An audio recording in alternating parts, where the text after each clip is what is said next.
बात, आखिरी बात, इसको तवज्जो से गौर से सुनिए। मैंने कहा था क्या, कुरान करीम के किस्से बयान कीजिए ए हबीब, ताकि ये लोग ध्यान करें, नसीहत हासिल करें। अल्लाह ने कहा फ़क़्सुसिल क़सस लअल्लहुम यतफ़क्करून, इन लोगों को कहानी बताइए, उन लोगों की जो गुजरे हुए लोग थे, ताकि मौजूदा लोग ध्यान करें, नसीहत हासिल करें। ये आयत कब नाजिल हुई, बस इसी तनाजुर में एक बात सुन लीजिए। इसमें बेशुमार कंफ्यूजन का इलाज है, बहुत सारे डार्क थिंकिंग का इलाज है, बहुत सारी निगेटिव सोच का इलाज है। हम लोग मुसीबतों में घिर के क्या कहते हैं, अल्लाह कहाँ है, रसूलुल्लाह कहाँ है, मुसीबत आई है फिलिस्तीन में, अल्लाह कहाँ है, रसूलुल्लाह कहाँ है, रहमत आलम की मदद कहाँ है। अब जरा इसको गौर से सुनिए, बाकी क्या पैगाम मिल रहा है, क्या सोच रहे हैं। हर दर्द की दवा इसमें मौजूद है, सारे प्रॉब्लम्स का सॉल्यूशन इसमें मौजूद है। इस आयत में जिस कहानी का चर्चा है, इसको बयान कीजिए। वतलु अलैहिम नबअल्लज़ी आतैनाहु आयातिना फंसलखा मिनहा। अल्लाह कहता है, ए हबीब, इनके सामने उन खबरों को बयान कीजिए कि मैंने एक शख्स को अपनी आयतों का इल्म दिया था और उन आयतों से निकल गया। वो अगर उस आयत पर अमल करता तो उसको हम बुलंद कर देते, मगर दुनिया की चाहत और मोहब्बत ने उसे तबाह कर दिया। वो तो जमीन पकड़ के रह गया। हम तो उसे आसमान पे पहुंचाने वाले थे कि इस आयत के जरिए वो आसमान को छू लेता, आसमान की बुलंदी पे पहुंच जाता, उसकी इज्जत में 4 चांद लग जाता, वह दोनों जहान में कामयाब हो जाता। लेकिन दुनिया की चाहत, दुनिया की मोहब्बत, दुनिया के तोहफे की ख्वाहिश ने उसे जमीन में धंसा दिया, तबाह बर्बाद हो गया। कहानी किसकी है, एक ऐसे शख्स की जो जो जो पहले मोमिन था, कलमा पढ़ता था, जनाबी मूसा अलैहिस्सलाम को अल्लाह का नबी मानता था। कहानी उसकी जिसको इसमें आज़म मालूम था, जो दुआ करता था दुआ कबूल हो जाती थी, इसमें आज़म उसको याद था। आज भी किसी को इसमें आज़म मालूम हो जाए, वो अगर हड्डी पे फूके तो वो मुर्दा हड्डी में जान पैदा हो जाए। अब वो जान पैदा हो जाए, वह दीवार में इसमें आज़म पढ़ के फूक दे, वह दीवार सोने की बन जाए। इसमें बहुत सारे बुजुर्गान दीन को अल्लाह रब्बुल इज्जत ने इसमें आज़म का इल्म दिया था। इसमें आज़म सबसे बड़ा इसमें वो तो ये अल्लाह है, लेकिन हर आदमी के लिए अलग अलग इसमें आज़म, यानी अल्लाह के जो रब्बुल इज्जत की जो सिफतें हैं, उन सिफतों में से जिसको वो जिस पर मेहनत करे, जिसको मश्क करे, अल्लाह की तरफ से इल्का हो जाए, वही उसके लिए इसमें आज़म है। उसको पढ़ के फूके मिट्टी की दीवार पे, मिट्टी की दीवार सोने की दीवार बन जाएगी। अगर उसका बेटा मर गया हो, इसमें आज़म पढ़ के फूक दे, उसका मरा हुआ बेटा जिंदा हो जाएगा। इसमें आज़म पढ़ के जो दुआ करे दुआ कबूल हो जाएगी। और आया है हदीस पाक में, ला इलाहा इल्ला अंत सुब्हानका इन्नी कुन्तु मिनज़ ज़ालिमीन में इसमें आज़म है। हो अल्लाहुल लज़ी ला इलाहा इल्ला हुवल हय्युल क़य्यूम में इसमें आज़म है।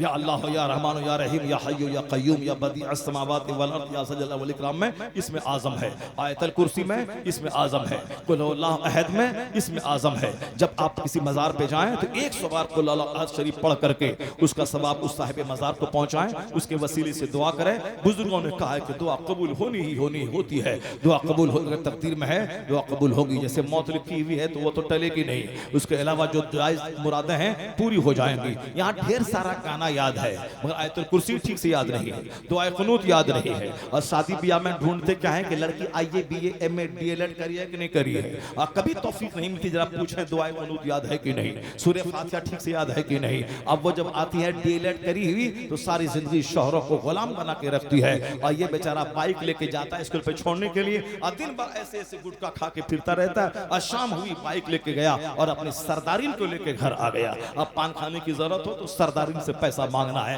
ला तौफतुफ है ऐसी जिंदगी पे, मर्द है मर्द बन के रह, औरतों की नौकरी छोड़वा दे, उनको बोल घर में रह, मैं मजदूरी करूंगा तू रानी बन के रहेगी। अगर वो तेरा पैसा खाती है तो 10 बात दिमाग चाटती रहती है, और जब वो अपना कमाएगी और अपना तुझको खिलाएगी तो फिर तो तेरा जीना मुश्किल हो जाएगा। और जितना भी जिस घर में भी है सब यही हाल है, पान खा के अरे मैं बड़ा अच्छा रहता हूँ, और अंदर का हाल तो खुदा को मालूम है। मुर्दे का हाल क्या, तो कभी कब्र का हाल तो मुर्दे को ही मालूम है। और बाहर से 50 करोड़ का गुंबद बना दिया और अंदर में क्या हो रहा है तुझको क्या खबर है, वो तो मुर्दे को ही मालूम है कि वहाँ क्या हो रहा है। उसी तरीके से ऊपर में नौकरी है, मास्टरनी है, ये है, अंदर में क्या हो रहा है रात भर लत्तम जुत्तम वो घर वाला ही जानता है। हम लोग जानते हैं जो स्टडी करते हैं घर में क्या हो रहा है। और घर में क्या माहौल है, अपना कमा, मेहनत कर, नौकरी लेना कोई जरूरी नहीं है, बिजनेस कर, सब सेब लेके बैठ जा, सब्जी लेके बैठ जा, बिजनेस कर। बरकत के अल्लाह ने 10 हिस्सों में से 9 हिस्सा सिर्फ तिजारत में रख दिया है। तिजारत कर, तिजारत करने को ऐब मत समझ, तिजारत कर। उस्मान गनी करोड़ों की जायदाद मक्का में छोड़ के मदीने में पनीर लेके बैठ गए। अल्लाह के नाम पे करोड़ों की जायदाद छोड़ी थी, अल्लाह ने पनीर और दूध में इतनी बरकतें दे दी कि मक्का से ज्यादा दौलत उस्मान गनी ने मदीने में जमा कर लिया। जो अल्लाह से सौदा करता है वो खसारे में नहीं होता है। हलाल काम कर, पाकीज़ा काम कर, सुन्नत के मुताबिक काम कर, और फिर काफिरों का देखा देखी हम दो हमारे दो वाला फॉर्मूला मत अपना। बस गौर से सुन ले, जरा गौर से सुनिए। बस आखिरी बात, जनाबी मूसा अलैहिस्सलाम 6 लाख की फौज लेकर चले। किससे? कौम जब्बारीन से जिहाद करना है। 6000 नहीं, 6 लाख फौज। जब ये लोग पहुंचे वहां, वही फिलिस्तीन की सरजमीन है, जब वहां पहुंचे जिहाद करने के लिए, और जिस कौम से जिहाद करना था उसी कौम से बिलोंग करता था वो शख्स जिसे इसमें आज़म मालूम था। जब उस कौम का मुहासरा करने लगी मूसा अलैहिस्सलाम की फौज, तो सारे लोग उस कौम के आ गए किनके पास? वही उसी शख्स के पास जिसका नाम इस्लामी तारीख में तफसीर की किताबों में बलअम बिन बाऊरा लिखा गया है। अब उनके पास आ गए, कहा तेरी दुआ कबूल होती है, तू मुस्तजाबुद दावत है, तुझे इसमें आज़म मालूम है, दुआ कर मूसा अलैहिस्सलाम की फौज पे ये हार जाए, वरना हमारी जमीन पे इनका कब्जा हो जाएगा, हम लोग जलील और रुस्वा हो जाएंगे, मारे काटे जाएंगे, इनके खिलाफ दुआ कर दे। बलअम बिन बाऊरा पहले पहले बोला, पहले पहले आदमी तो दीनदारी दिखलाता है, और फिर बाद में जब वो परिसर में आता है तो धीरे धीरे धीरे धीरे दीनदारी का जनाजा निकल जाता है, आदमी नंगा हो जाता है। उसी तरीके से पहले तो थोड़ी सुस्ती, जमात छोड़ दो, अच्छा ठीक है कज़ा पढ़ लेना, उसके बाद धीरे धीरे पक्का पे नमाजी हो जाना। अजीमत ठोस फैसला नहीं मानी जाएगी तुम दोस्तों की बात मानी जाएगी, खुदा की बात मानी जाएगी। मुस्तफा के तुम मुझे पागल को मजनू को नहीं मानेंगे, तेरी बात पागल बने मजनू बने। हुजूर ने कहा है इतना अल्लाह का जिक्र करके लोग तुझे पागल कहने लगे, लोग तुझे मजनू कहने लगे। पहले अल्लाह को मान को तो दे कि हाँ तो इज्जत बचाना जानता है, ताकि दीनदारी फातिहा भी दिला दे और हिंदू के सामने सेकुलर भी बन के रहे, ताकि न बोले कट्टरपंथी है, ये जिहादी है, आतंकवादी है। नहीं, फातिहा भी हो और बाहर में बिल्कुल नेचुरल सिंपल सेकुलर बन के रहे। ये अक्सर मुसलमानों का मजाज, खासकर मालदारों का मजाज बन गया है। वो मोदी जी टोपी नहीं पहने चलेगा, और हमारे लोग इलेक्शन जीतने के बाद अबीर और गुलाल खेले, क्या करेंगे? वोट तो सब दिया है, अब तो चला सर में लगा देगा, दिल तो अल्लाह पर यकीन कर रहा है ना, लगा लिया अबीर गुलाल तो क्या हुआ? अब तावीलात शुरू है। ये तावील मोदी नहीं करता है कि इफ्तार के पार्टी में बैठ जाएं, सर पे टोपी लगा लें, नमाज पढ़ें जिस और लोग करते हैं। नहीं, वो क्या करते हैं, हमारा अपना अलग मामूल है, हम मोहब्बत करते हैं आपसे, हम सबका साथ सबका विकास, मगर मेरे अपने जीने का अलग अंदाज है। तो तुम भी क्यों नहीं बोलता हिजड़ा कि हम तुमने हमको वोट दिया है, हम एमएलए बन गए हैं, हमारा अपना मामूल है, हम नहीं माना, हम गुलाल अबीर नहीं लगाएंगे, गुलाल नहीं लगाएंगे, हम हाथ नहीं जोड़ेंगे, हमारा मजहब मना करता है, हम मुसलमान हैं, हम मौलाना हैं, हम पीर साहब हैं, हमारे पास बहुत सारे लोग हैं। नहीं, उसी आंधी में अबीर गुलाल नहा लिया, पूरा नहा लिया। क्यों? सब वोट दिया है। अरे क्या होता है उससे? दाढ़ी में इस्लाम थोड़ी रहता है, इस्लाम तो दिल में रहता है। आज चलो तावील करते रहो, तावीलात का दरवाजा खुला हुआ है। 6 लाख बनी इस्राइल जनाबे मूसा अलैहिस्सलाम के साथ मौजूद है, 6 लाख। उधर कौम जब्बारीन के लोगों में से कुछ लोग बलअम बिन बाऊरा के पास आया, कहा दुआ करो इनके खिलाफ। कहा नहीं, मैं दुआ करूंगा, मैं तबाह बर्बाद हो जाऊंगा, ये अल्लाह के नबी हैं, अल्लाह के रसूल है, उनके खिलाफ दुआ नहीं करूंगा। कौम ने सोचा कैसे ये बात मेरी मानेगा, फिर दोबारा रिक्वेस्ट का, कहा नहीं करूंगा, मैं बर्बाद हो जाऊंगा। कहा कौम के लोगों ने सोचा कि चलो तोहफा तहाइफ से इसको लाद दो, दावत किया, शानदार खाना खिलाया और तोहफा देना शुरू किया, चादर, गागर, कपड़ा लत्ता, बीवी का, बच्चे का, इसका उसका, खूब तोहफा तहाइफ से नवाजा।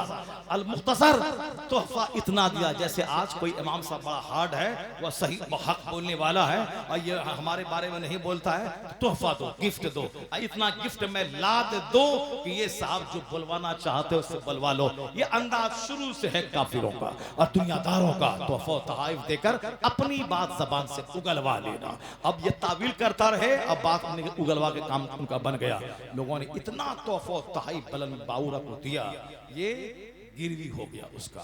कहा अब दुआ करो, कहा नहीं, कहा बस अब तोहफा तहाइफ के बोझ में दबा का चलो, हम अल्लाह की मर्जी मालूम करते हैं तरीके के मुताबिक, अगर जवाब मिला तो दुआ करेंगे, नहीं तो नहीं। उन्होंने इस्तिखारा किया, जवाब मिला खबरदार नहीं। फिर उसके बाद दोबारा इस्तिखारा किया, जवाब मिला नहीं। तीसरी बार इस्तिखारा किया, जब कुछ जवाब नहीं मिला तो कौम के लोगों ने कहा कि जवाब कुछ नहीं मिला, चलो अब मना भी नहीं किया गया है, इसलिए दुआ कर दिया जाए। गधी पर बैठा, सवार हुआ, चला पहाड़ की तरफ। किर के खिलाफ दुआ करनी? 6 लाख फौज थी, जनाब मूसा अलैहिस्सलाम के खिलाफ दुआ करनी है। पैसा कौड़ी के लालच में इतना दिया कि इसमें आजम का जानकार बहकावे में आ गया और चला, और गधी भड़की बिदकी तो गिर गया नीचे। फिर भी संभालना चाहिए, फिर नहीं हुआ, फिर खड़ा हुआ, बैठ गया, फिर आगे गया, फिर गधी उछली कूदी, फिर गिर गया, फिर नहीं माना, फिर होश नहीं आया, जो कि पैसा के कमाने में इतना अंधा हो गया कि कुछ समझ में नहीं आ रहा है। तीसरी बार गधी ने गिराया, फिर भी नहीं संभला, तो चौथी बार गधी पलट के कहती है अफसोस है तुझ पर, कहां तू जा रहा है? नहीं देखता आगे फरिश्ते मेरा रास्ता रोक रहे हैं। फिर भी उस बदबख्त अजली ने नहीं माना, पहाड़ पे गया और हाथ उठा के दुआ करनी शुरू की। जब वो बद्दुआ करता मूसा अलैहिस्सलाम के लिए, उसकी कौम के लिए, तो उसकी जबान पे इनकी अपनी कौम का नाम आ जाता था। और उनकी अपनी कौम की भलाई की दुआ करता, इसे तबाही से बचा दे, इसको आबाद रख, तो इसकी जबान पे आबादी की दुआ के वक्त में बनी इस्राइल का नाम आ जाता था। मूसा अलैहिस्सलाम की कौम का इसकी दुआ करना, बद्दुआ करना था कि जबान लटक गई यहां तक, कुत्ते की तरह। कुरान कहता है मसलुहु का मसलिल कल्ब, उसकी मिसाल कुत्ते की तरह है कि जब उस पर कुछ सामान ला दो तो भी जबान निकालता है, और सामान नहीं ला दो तो भी कुत्ता जबान निकालता है। यानी वो मिसाल लालच से दी गई है कि कुत्ता को हड्डी मारे, पत्थर मारे तो भी हड्डी समझ के जबान निकाल देता है।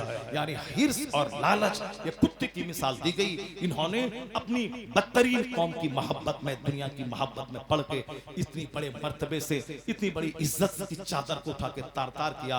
अब वह बोला हम तो जहन्नमी हो ही गए, मेरा दीन ईमान तो रुखसत हो ही गया, रुसवा तो मैं हो ही गया। अलबत्ता एक काम इतना कर ले कि अगर तू चाहता है कि मूसा अलैहिस्सलाम की फौज हार जाए, शिकस्त खा जाए, तो एक मशवरा मेरी मान ले, एक मशवरा मेरा मान ले। इन्होंने क्या कहा? जब वह फौज तुझ पर हमला आवर हो तो तुम अपनी खूबसूरत नौजवान लड़कियों को सजाकर संवार कर उसे उनके लश्करों में भेज देना। एक आदमी भी अगर ज़िना कर लिया तो उसकी फौज हार जाएगी, शिकस्त खा जाएगी। एक आदमी भी ज़िना कर लिया तो उनकी फौज हार जाएगी। 6 लाख है तो क्या हुआ, फौज हार जाएगी।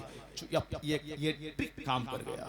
चुनांचे उसकी कौम के लोगों ने जब फौज दाखिल हुई शहर में, अपनी खूबसूरत जवान लड़कियों को सजा धजा के मूसा अलैहिस्सलाम की फौज में दाखिल कर दिया। वह उनकी फौज के बगल से गुजरती थी औरतें, उसी में एक इसराइल का, बनी इसराइल का, उस खानदान का, मूसा अलैहिस्सलाम की फौज का एक रईस मालदार शख्स था। उसने एक औरत पर निगाह गौर से जब देखा, वह कनानी औरत बड़ी हुस्न जमाल की मलका थी, देखा फरेफ्ता हो गया, फरेफ्ता हुआ, उसको पकड़ लिया। पकड़ने के बाद जनाब मूसा अलैहिस्सलाम के पास गया, कहा हुजूर ये मेरे लिए हलाल है या हराम?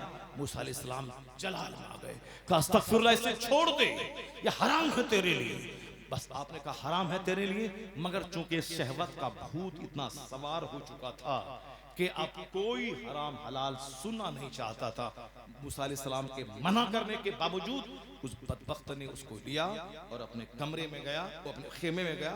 उस खेमे में उसके साथ मुंह काला किया, ज़िना किया। इधर ज़िना करना था कि अल्लाह का कहरो जलाल फूट पड़ा। 1 घंटे के अंदर अंदर ताउन का मर्ज, यानी गिल्टी वाला मर्ज, वो मर्ज पैदा हुआ। मूसा अलैहिस्सलाम के जो एडवाइजर थे वो मुशीर आते और मामला मालूम करते कि क्या हुआ, ये भगदड़ क्यों मची है, ये हंगामा क्यों हो रहा है। जब तक मालूम करते, हकीकत हाल उनको सुनाया गया कि इन दोनों ने ज़िना किया है, गए और सच्चाई का पता लगाया, उन दोनों को कत्ल किया।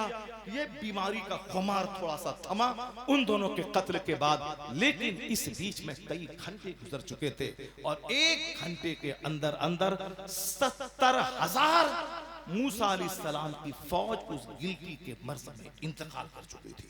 मर 70,000 बनी इस्राइल के लोग 70,000 की तादाद में 1 घंटे के अंदर अजाब इलाही में गिरफ्तार हो चुके थे।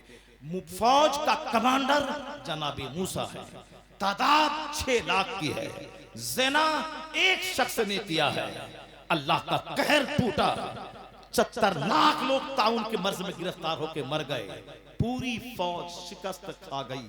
जनाबे मूसा अलैहिस्सलाम जलाल के साथ कौम से नाराज होकर वापस हो गए।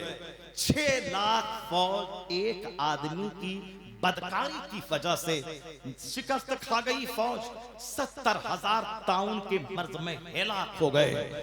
अब और बोलो, अल्लाह कहाँ है, रसूलुल्लाह कहाँ है, क्यों मुसलमान तबाह बर्बाद हो रहा है?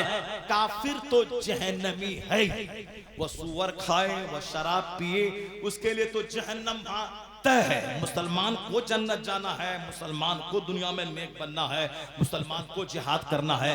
इसलिए इनके छोटे से जुर्म पे संगीन सजा मिलती है, क्योंकि इनको मरने के बाद तो खरबों साल सोने चांदी के मकान वाली जन्नत उनको मिलेगी। इसलिए दुनिया में छोटी सी गलती पे जबरदस्त सजा मिलती है। एक ने ज़िना किया, 6 लाख फौज हार गई। यहाँ हर घर में ज़िना, हर मोहल्ले में ज़िना, हर समाज में ज़िना, शहर में देहात में ज़िना, अमीरों में गरीबों में ज़िना। जहाँ इस्लामबाजी हो, जहाँ ज़िनाकारी हो, जहाँ मुश्तज़नी हो, जहाँ औरतों की बेपर्दगी हो, जहाँ सूद हो, जहाँ औरतों का ग्रुप में चल के पैसे के लालच में सूद का कारोबार चल रहा हो, जहाँ ज़िना, सूद, शराब, झूठ, गीबत, चुगलखोरी, अपने लोगों की टांग खचाई, जहाँ स्किना, जहाँ कुदूरत, और उसके बावजूद इज्जत जो बच रही है, ये जान ले कि मुस्तफा के रुखे रोशन की वजह से अल्लाह अज़ाब नाज़िल नहीं कर रहा है। वरना हम तो घर में जमीन में धंस गए होते, हमारा गांव जल गया होता। एक फिलिस्तीन की क्या है, सारा हिंदुस्तान, सारी दुनिया के बदकार मुसलमानों को सजा देने के लिए यहाँ काफिर फौज मुसल्लत हो जाती। लेकिन हजार बदकारी के बावजूद अगर हम बच रहे हैं तो एहसान मुस्तफा के रुखे रोशन का, कि अल्लाह ने कहा है, ए हबीब, जब तक तू इसमें मौजूद है अल्लाह अज़ाब आम नाज़िल नहीं फरमाएगा। जब मुस्तफा की वजह से हम बचे हैं, मेरा घर बचा है,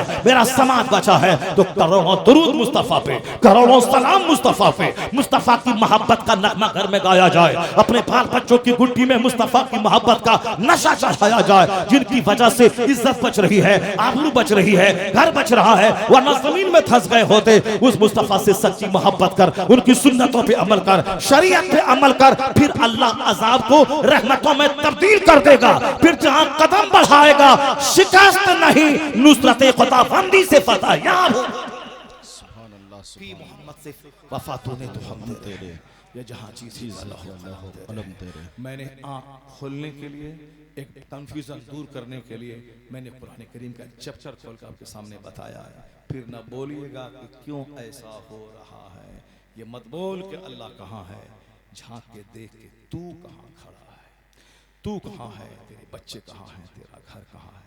काफिर तो चाहे शराब पिए, ज़िना करें, जहन्नम तो उसके मुकद्दर में है ही है। जन्नत जब मेरे मुकद्दर में है तो आजमाइश मेरे लिए, कदम कदम पे शरीयत की पासदारी का तकाजा मेरे लिए, हुजूर की मोहब्बत सुन्नतों पे अमल का तकाजा हमारे लिए। अल्लाह तबारक व तआला हमको और आपको सबों को नेक बनने की तौफीक अता फरमाए। ज़ोर से बोलिए आमीन। अल्लाह हमें तमाम गुनाहों से बचने की तौफीक अता फरमाए, जो गुनाह हो गए सच्ची तौबा की तौफीक अता फरमाए, जो हम अपने बाल बच्चों के दिमाग में अल्लाह का डर, रसूल पाक की सच्ची मोहब्बत बैठाने की तौफीक अता फरमाए। फरदीन भाई ने तहफ़्फ़ुज़ नामों से रसालत कॉन्फ्रेंस अपने भाइयों के साथ मदद के साथ मुनक़िद किया, अल्लाह इसे कबूल फरमाए। अल्लाह इन नौजवानों को हमेशा मरते दम तक दीन की खिदमत करते रहने की तौफीक अता फरमाए। जो भी जो बोलता हो बोलता रहे, उसकी बात पे न ध्यान देने की तौफीक अता फरमाए, और हमेशा दीन का काम मस्जिद, मदरसा, खानका, जलसा, जुलूस, आलिमों की खिदमत, दरसगाहों की मदद के साथ नेक काम करते रहने की तौफीक अता फरमाए। आमीन व आखिरु दावाना अल्हम्दुलिल्लाह। शुक्रिया हुजूर, जज़ाकल्लाह।